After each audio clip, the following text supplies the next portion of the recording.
کابل ښاریان په هیواد کې وروستیو ورښتونو خوښ او هیلهمند کړي دي. دوی وایي سږني ورښتونه به د دې لامل شي چې وچکالي له منځه یوسي. د کابل ښار ارزان قیمت سیمې اوسیدونکي وایي د تیرو څو کلونو وچکالۍ او د څښاک اوبو کمښت له ګڼو ستونزو سره مخ کړي وو. انشاءالله دا سږ کال عبارت نه چې دا به ټول ولس لپاره او د بزګرانو په خصوصا ته ډېر فایده ورسوي، ځکه چې اوبه اوسېږي هر څه په ستون نه کېږي. اوبو دنیا په اوبو حواله ده که نه. پخوا چې خوشحالي وه او هر څه حاصلات کم وو. سږ کال انشاءالله چې حاصلات به زیات وشي.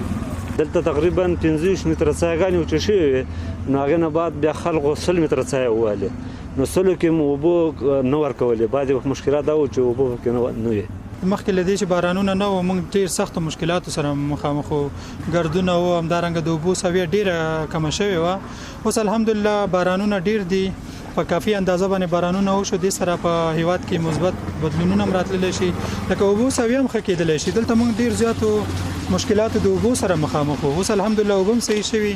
د کابل ښار اوسیدونکی شمالي اختیار وایي چې سږني ورښتونه به د کال د آبادۍ سبب شي او د دې ترڅنګ به د بزګرانو په ځانګړې توګه د مالدارانو لپاره ډیره ګټه وکړي. انشاءالله که خدای کول دغه ورښتونه به په خاصه توګه ټولو افغانانو ته افغانستان ته ډیره فایده ورسوي، ځکه که موږ او تاسو وینو دا څو کاله کېږي چې افغانستان وچکالۍ ځپلی ده او دې سره د اوبو سطحه یو څه ټیټه شوې ده. که خدای کول هغه څاګانې او کاریزونه چې هغې کې اوبه وچې شوي دي هغې کې به اوبه را پیدا شي. او بل پلو پسرلی ده، غرونو ته ښېرازي وربخي، غرونه شنه کېږي، ورسره دښتې رغونه به زموږ او ستاسې آباد شي. او زموږ هغه طبقه چې کوچیان دي بغیر له مالدارۍ بل څه نه لري، که خدای کول په هغوی به کال آباد راشي او یو څه به اقتصادونه ښه شي ورسره. بلخوا د چاپیریال ساتنې برخې فعال سید محمد هم وایي چې سږنیو ورښتونو ته خوشحاله دی.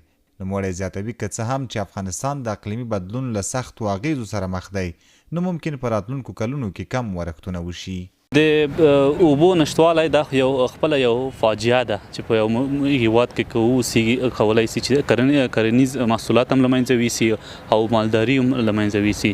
او که چیرې بیا هم ورښتې ونیسي یا را روان کلونو کې ورښتې ونیسي، او دا ممکن هم ده چې ورښتې ونیسي ځکه د اقلیم بدلون اغیزې دي په افغانستان کې چې را روانې دي، نو دا به وکولی شي چې د افغانستان کرنیز سیستم ډېر زیات زیانمن کړي. دې لپاره چې موږ وکولی شو چې په راتلونکي کې داسې فجایعو څخه مخنیوی وکړو، باید په لرې پرتو سیمو کې عامه پوهاوی وکړو او په ضمن کې هغه ساختمانونه، هغه سټرکچرونه چې په سیلابونو په مقابل کې کولی شي سیلابو مخه ونیسي، هغه ډېر کړو. کابل ښاریان د سږنیو ورښتونو لپاره په داسې حال کې خوښي څرګندوي چې د تیرو څو کلونو وچکالۍ افغانان سخت ځپلي او ډیری کورنۍ د اوبو د کمښت له امله له خپلو اصلي سیمو بې ځایه شوي دي. عزت الله احمدزی، CGTN پښتو، کابل.